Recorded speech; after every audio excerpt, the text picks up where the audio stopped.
Welcome to our weekly Church on the Rock podcast.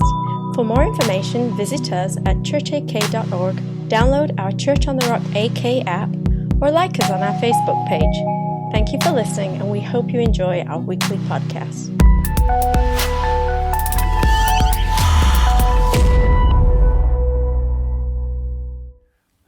It's been a while since my mother has not been in the service on Mother's Day when I'm preaching, but they're down south right now, and so I can pretty much say whatever I want to, and I don't have to hear about it at lunch. You're right, I will hear about it. That whole crew back there is in their life group, and I will hear about it. They'll be praying for me. There'll be all kinds of things happening, laying hands on me. But I'll just say this, and I could be wrong, but I don't think I am. I'm a child of the late 70s and the 80s. I know, Dale's like, ooh, a youngster. And I just want to say this. I think moms in the 80s had it pretty easy. I'm not saying we were good kids, like, you know me, but there were certain things that were just, it seemed simpler. In fact, in the 80s, if your parents wanted you entertained for the entire day, they'd be like, here's a bike, there's some dirt, go have fun. And you would. You'd be out there all day. Like, here's a stick, enjoy yourself. Now kids are like watching YouTube videos of unboxings, and they have to have everything that's on there. Back then, like, unboxing was I got the refrigerator box, and I was going to make a fortress out of it, you know.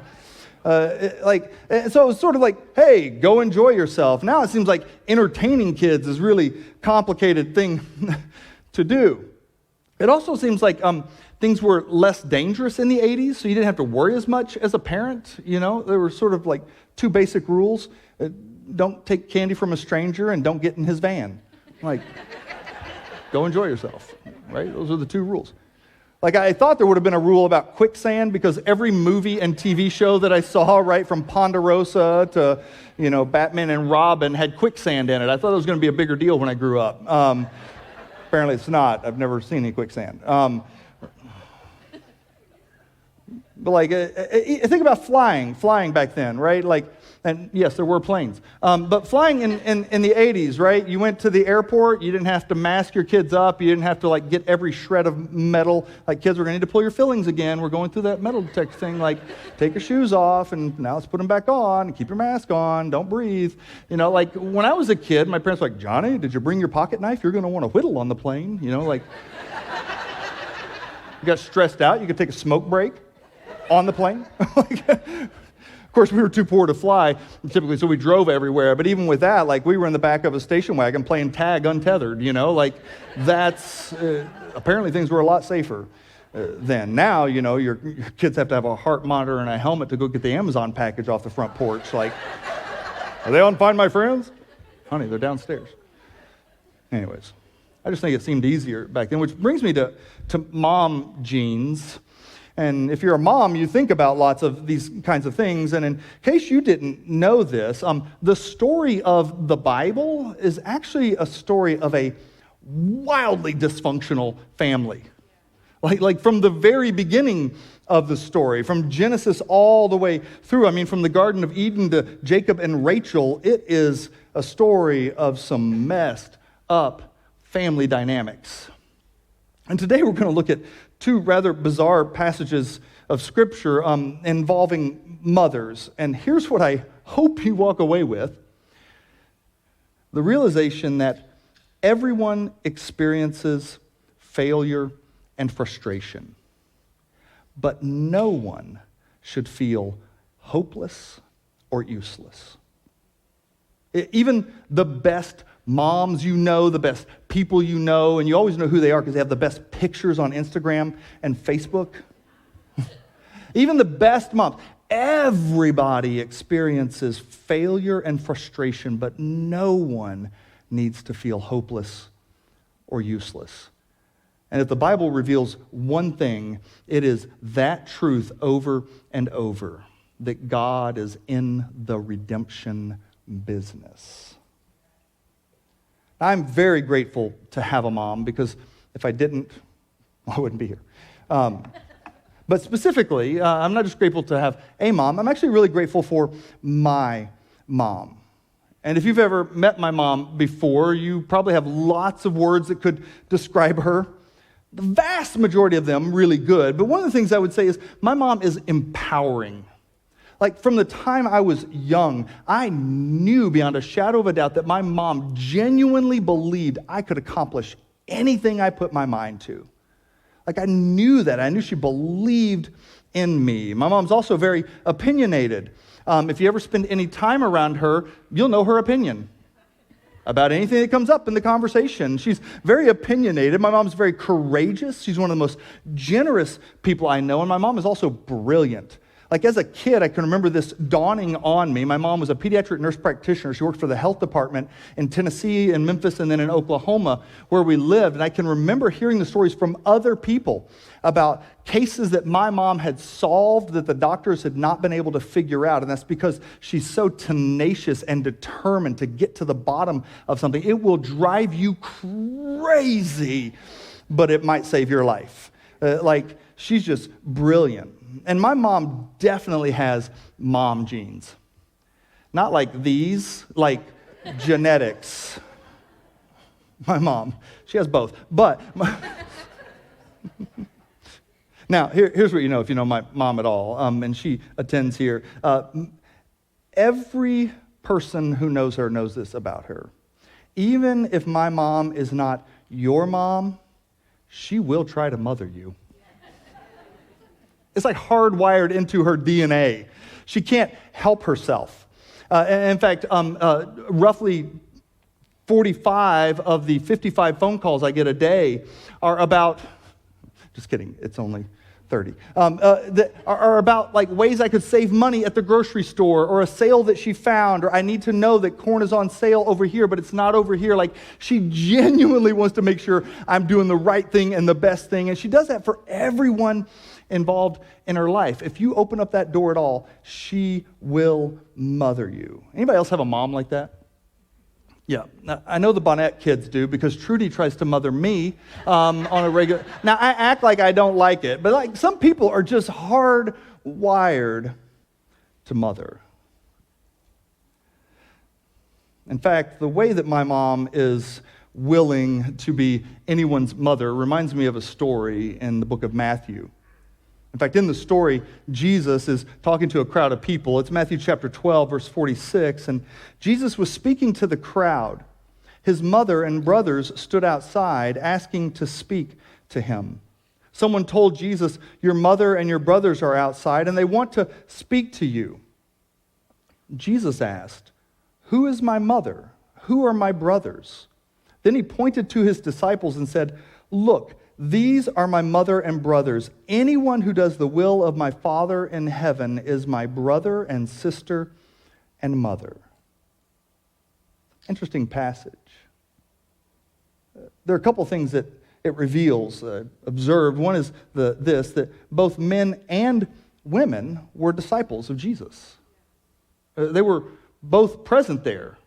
Otherwise, I can only imagine, it's like if it's just the guys, Peter, James, John, like Peter's like, "John, you're his sister," right? Like, I was making the reference because both are there as he's speaking about his disciples. But the second thing that really stands out to me in this passage is that you don't have to be a biological mother in order to be considered a mother by Jesus. Which is an interesting thought. And here's what you need to know. Jesus is not devaluing his mom in any way, shape, or form. In fact, one of the very last things that Jesus will ensure happens while he is hanging on the cross and about to breathe his last breath is that his mother will be cared for. We're told that he looks down from the cross and his disciple John is there, and John is one of the closest disciples to Jesus, and his mother Mary is there, and he looks and he says, "Behold, John, your mother, and Mom, behold, your son." Jesus has an extremely high value for his mother. He's not devaluing that role. What he's actually doing is he is expanding the definition of mothering beyond the biological, which is really a beautiful thing depending on where you're at in life and what you've experienced, is that he says family not only goes beyond the biological, but also outlives the biological. That we're invited into this family of God, and that regardless of the circumstance you may find yourself in, the fulfillment of that desire to mother and father, to be family, can still be fulfilled in Christ. In fact, I would say we have a dramatic shortage of spiritual mothers and fathers in our generation.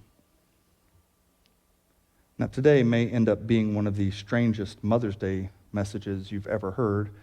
Certainly may be one of the strangest I've ever preached. And against my wife's better judgment, here we go. From storybook to soap opera. The story of Jacob is the story of the ongoing fulfillment of a promise that God made all the way back to a guy named Abraham, or Abram, whose name was changed to Abraham.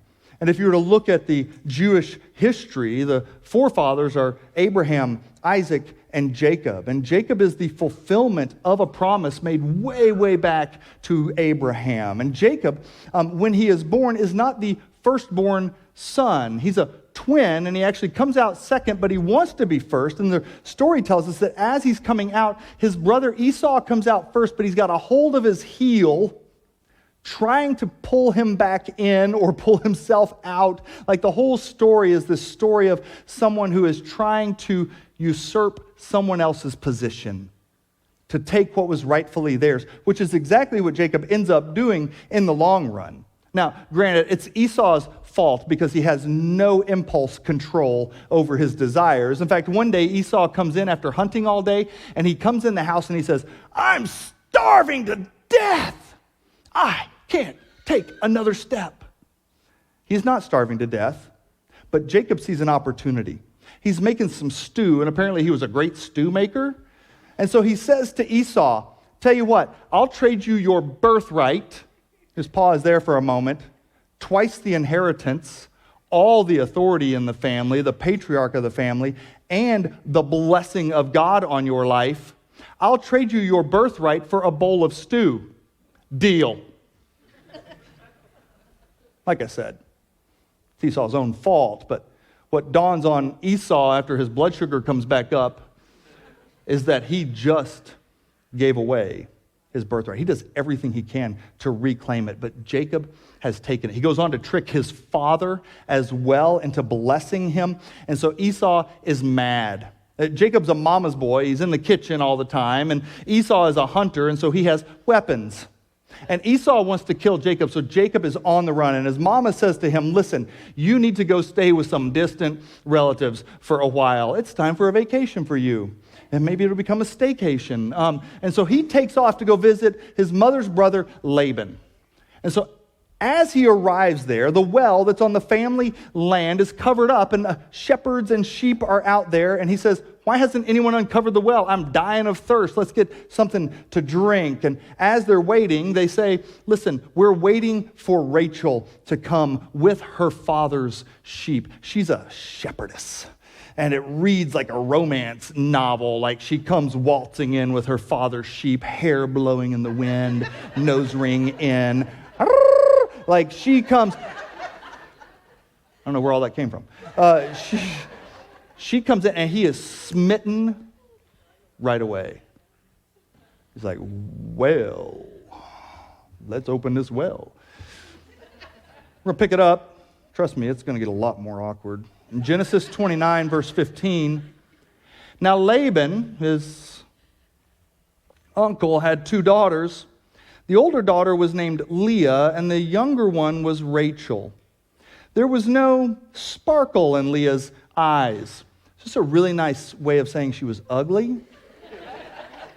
The contrast brings it out, but Rachel had a beautiful figure and a lovely face. Since Jacob was in love with Rachel, he told her father, I'll work for you for 7 years if you'll give me Rachel, your younger daughter, as my wife." "Agreed," Laban replied. So Jacob worked 7 years to gain Rachel. Here it is. "But his love for her was so strong that it seemed to him but a few days." And all the ladies said, "Oh." Just like my courtship. But after 7 years of laboring for Laban, the trickster, the one who took from his older brother, becomes the tricked. Here we go. Genesis 29:22. Wedding day has come, so Laban invited everyone in the neighborhood and prepared a wedding feast. But that night, when it was dark, must have been really dark, Laban took Leah to Jacob and he slept with her. But when Jacob woke in the morning, it was Leah. "What have you done to me?" Jacob raged against Laban. "I worked 7 years for Rachel. Why have you tricked me?" I've got all kinds of questions about this passage. Like, it must have been so dark.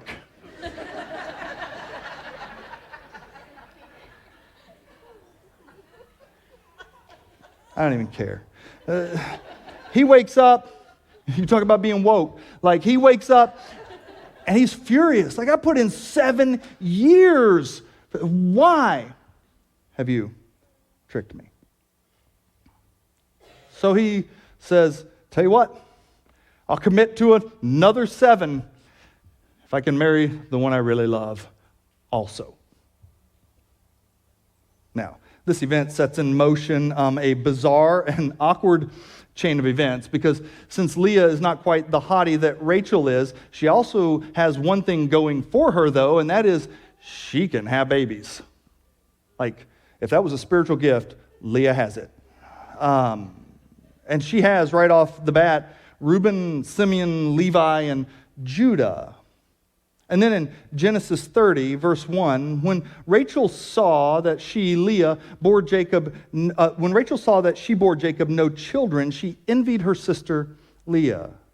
She said to Jacob, "Give me children or I shall die." Jacob's anger was kindled against Rachel, and he said, "Am I in the place of God who has withheld from you the fruit of the womb?" Guys, just a side note here. That is not a good thing to say in this argument. Like, he went straight into rational man, right? Like, "Well, listen, I don't know if you've noticed, but I am not the sovereign God. There is a God. Why are you blaming me?" And then she stabbed him in the neck. Like, I mean, I would have loved to have seen the rest of this fight. I can assure you it did not go well. Someone was sleeping in the dark on the couch. That's what was happening. Anyways, so Rachel has this brilliant idea. Her father has given her a maidservant, and culturally this would have been acceptable. And so in Genesis, she's giving her maidservant Bilhah to Jacob. Genesis 30, verses 3 and 4. Then Rachel told him, "Take my maid Bilhah and sleep with her. She will bear children for me, and through her I can have a family too." So Rachel gave her servant Bilhah to Jacob as a wife, and Dan and Naphtali are born to her. Sorry, parents. Good luck later. I told you, this is a weird story. But wait, there's more. Because during this time, Leah, the baby factory, has stopped having babies. She's not getting pregnant anymore, and she sees what Rachel does, and so she's like, "Brilliant. I too have a maidservant." So Leah offers her maidservant, Zilpah, and Gad and Asher are born. Genesis 30, verse 14. Such a weird story. One day, during the wheat harvest, Reuben found some mandrakes growing in a field and brought them to his mother, Leah. Rachel begged Leah, "Please give me some of your son's mandrakes." But Leah angrily replied, "Wasn't it enough that you stole my husband? Now will you steal my son's mandrakes too?" Rachel answered, I will let Jacob sleep with you tonight if you give me some of the mandrakes. Must have been like the best mandrakes ever. Or she really didn't like Jacob. So that evening, as Jacob was coming home from the fields, just imagine you're pulling in from Anchorage. As Jacob was coming home from the fields, Leah went out to meet him. You must come and sleep with me tonight, she said. I have paid for you with some mandrakes that my son found.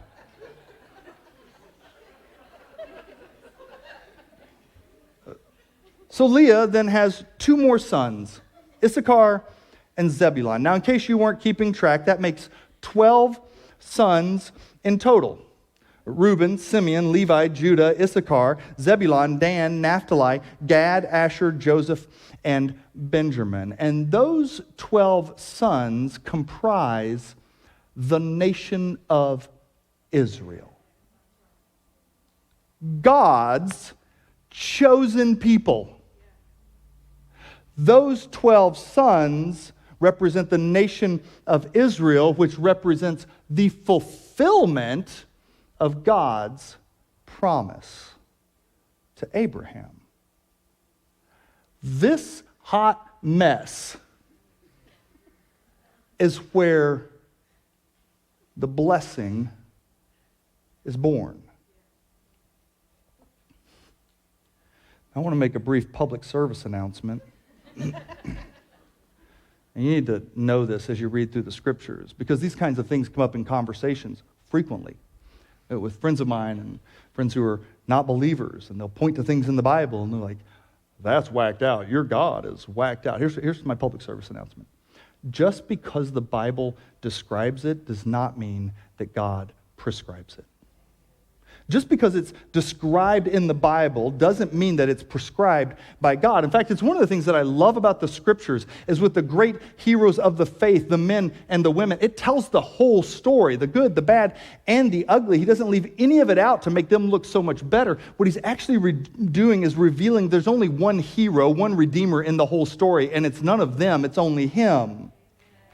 Right? And so when you look at the scriptures, just remind yourself that just because the Bible describes it doesn't mean that God prescribes it. But here's my point. God has the power to turn our greatest blunders and disappointments into glorious blessings. In fact, this entire bizarre series of events is set in motion by one thing: this overwhelming desire to be a mother. That's what triggers the whole thing. Which brings me to bullets, bazookas, and baby dolls. Generally speaking, there is a core desire in every creature to reproduce. And scientifically, this would just be referred to as a survival instinct. Creatures simply have a built-in drive to survive, which requires procreation. And generally speaking, the female of the species is hardwired to nurture their young. Now, there's always those people, right, who are in the audience. One of them would be me, who are like, oh yeah, well, that's not always true. I watched this video one time of this male Labrador retriever snuggling these baby chickens. Whatever. Like, that's why I said, generally speaking, because I've also watched Labrador retrievers like Gary Othouts eat all of his chickens. And generally speaking, that's what they like to do. This is really, really important. You never describe a species by the anomalies. You describe it by its consistencies. Sure, there are always anomalies. But in humans, there is this built-in desire to provide, to protect, to nurture, and those desires actually appear long before the biological drives actually appear, the sexual drives. I've never really seen it so clearly as I do now in this season of life with 3 little girls, but there's a stark contrast. When I was a kid, I could turn anything into a gun. You hand it to me, it's a gun. Toilet seat lid, gun. Like anything could be turned into a gun. I can remember when I discovered that there were guns called bazookas. they made bigger holes in stuff. And so in my imagination, who would want to shoot a rifle when you can have a bazooka? So then everything got turned into a bazooka, right? Like my girls, they can turn anything into a baby doll. And they create this entire world around it, and they give it all of these gifts. Most of them they give to the baby doll just to reveal to me how loving they are to their baby doll. Look, they got an iPhone. Oh, I just got her an iPad. I've been watching these YouTube videos, and she has all the stuff I really wish I had if you loved me. Wish I was a parent in the 80s. But here's what I've discovered, is boys and girls are generally speaking wired very differently. In fact, if you were to look at the top 4 dream jobs for boys and the top 4 dream jobs for girls, for boys it's professional athlete, doctor, musician, and police officer. For girls, it's teacher, doctor, veterinarian, and movie star. It's interesting that they both have doctor in them, but when you look at the reason they want to be a doctor, one of them wants to be a doctor because they really want to help people, and the other one wants to be a doctor because they make lots of money. But you can't guess which is which.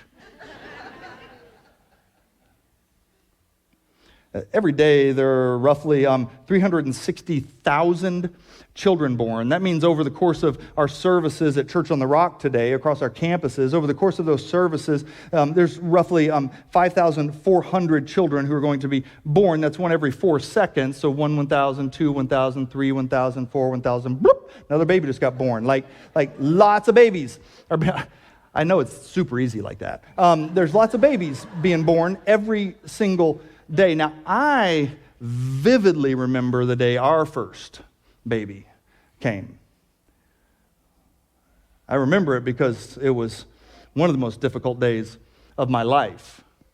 I'm standing in the other room holding our newborn son, Caleb. The nurse has come in and she's said these words to me: you need to call all of your friends, everyone you know, and have them pray. Your wife is still warm to the touch, but it isn't looking good. Over the next several hours and even over the next several days, my wife's life was hanging on by a thread.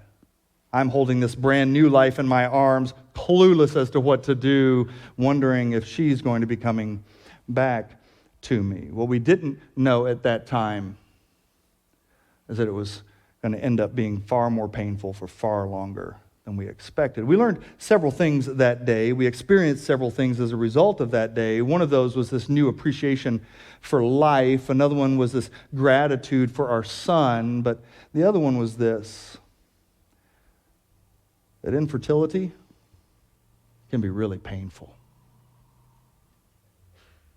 We didn't know it at the time, but the doctor who was working on my wife, who had performed the C-section, that doctor had been sued numerous times in the state of Alaska for malpractice. And there he was working on my wife. And what we discover sometime later is that over the several times he opened her up and closed her up, trying to figure out how to stop the bleeding, he did so much damage that we would never be able to get pregnant again. We tried all kinds of things. We hoped and we prayed, and people prayed for us, and we really wanted to get pregnant. But the moments that stand out in my mind the most are the moments when we're sitting on the couch together, and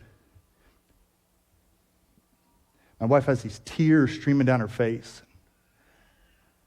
She says, I feel like I've been robbed.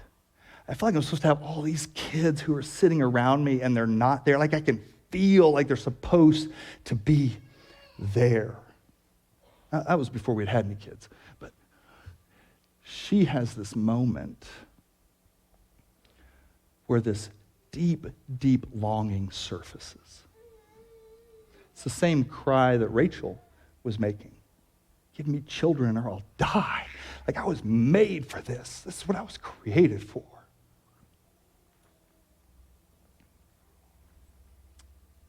Where does that come from? It's not just biological. It's hardwired. It's something that God places there that reveals something about who He is. What we didn't know at the time is that there was more than one way to be a mother.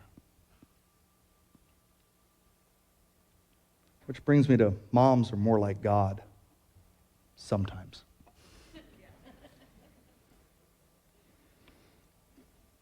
might rattle your cage a little bit, but God is the only being who gets to assign his own personal pronoun.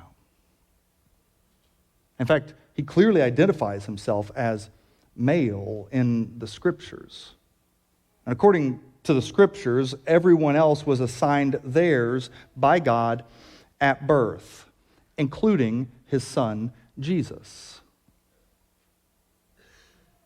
Now, I know maybe you're one of the people who are sitting out there saying, oh yeah, but what about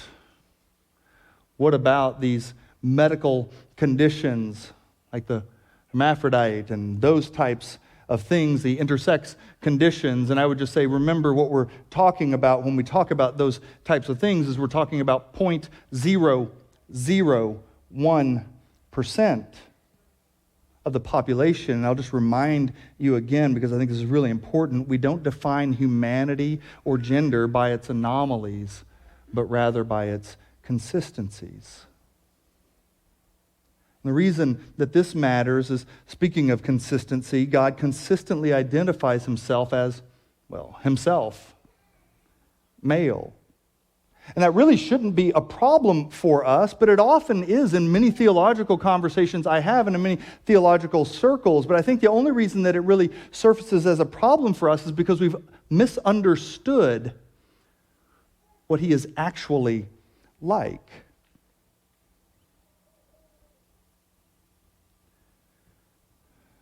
It's interesting because God gives this warning numerous times in the Scriptures to not make the assumption that he is just like man. In fact, in Numbers 23:19, he just comes right out and says that God is not a man that he should lie, nor the son of man that he should be fickle and change his mind. Or in Psalm 50, verse 21, he declares this, you thought I was altogether just like you, but I am not a man like you. God would be the fullest expression of what it means to exist. And yet, although he is identified as male throughout the Scriptures, he freely displays characteristics of the feminine.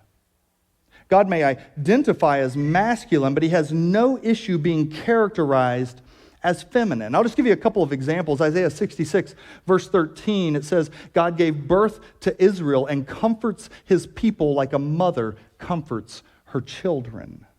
Or Isaiah 49:15, like a woman never forgets her nursing child, God won't forget his children. Or Hosea 13:8, one of my favorites, God displays fury like a mother bear robbed of her cubs.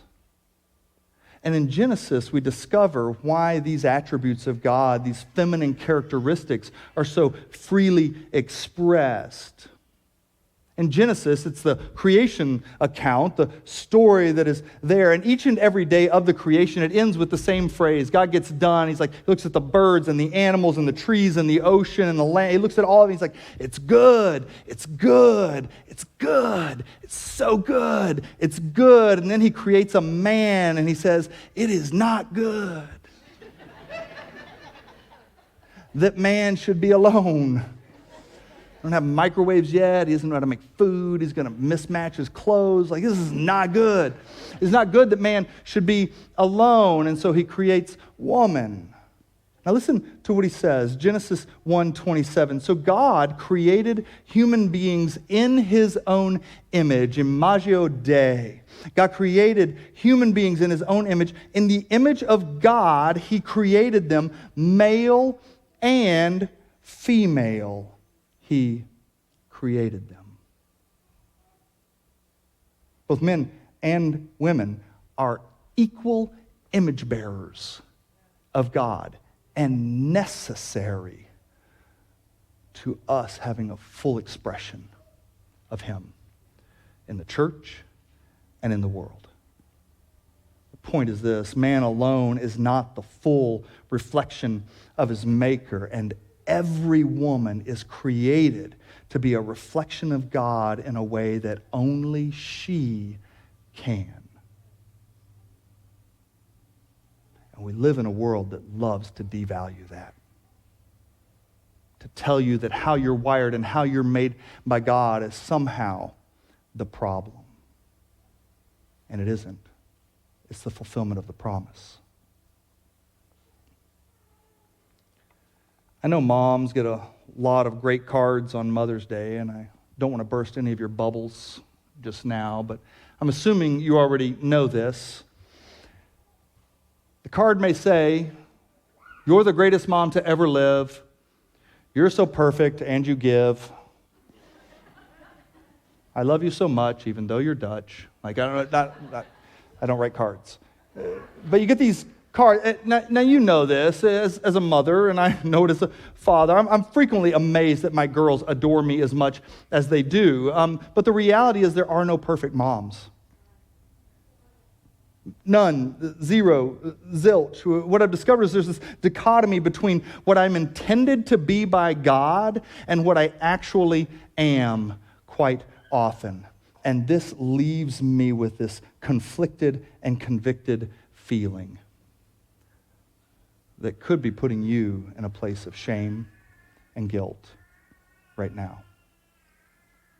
And there are a number of reasons that you may be feeling this sense of failure on Mother's Day. I know it's a difficult day for so many women, but maybe someone told you that Proverbs 26, verse 6 was a promise from God. You'll recognize as soon as I say it. Train up a child in the way they should go, and when they are old, they will not depart from it. And someone told you that was a promise, ergo, your child running from God right now is clear evidence that you have failed as a parent, and that isn't a promise in Scripture. The Proverbs are actually principles in Scripture. You know why? Because people have free will. I've been around long enough now to know, though, that that's not the end of everyone's story.